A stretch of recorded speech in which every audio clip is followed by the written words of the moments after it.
Paula, ¿cuándo naciste? Nací el día 18 de septiembre del año 2008. ¿Qué te gusta comer?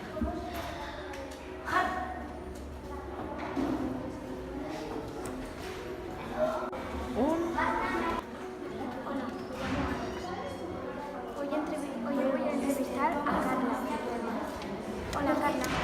Hola. ¿Estás bien hoy? Sí. ¿Qué deportes te gusta? El fútbol. ¿Qué comida es tu preferida?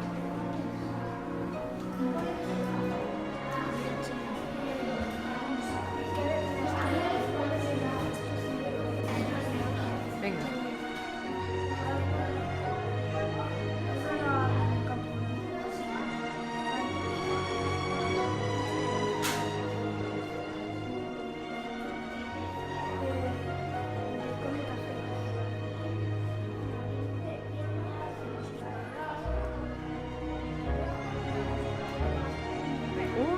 Ya.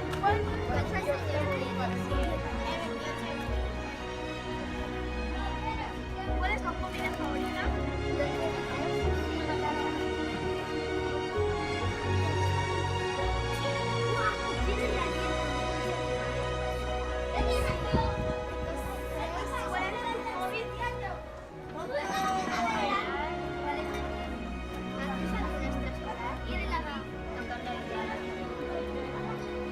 ¿Cuál es tu deporte favorito?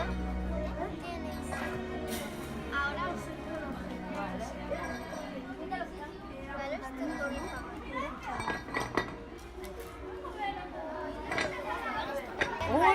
Ya.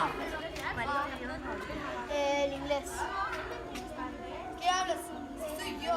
¿Qué va? ¿Tú te entrevistas? ¿Qué? ¿De?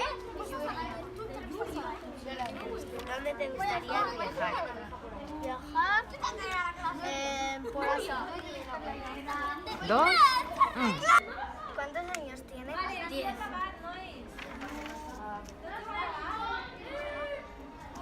¿Tienes hermanos? Sí.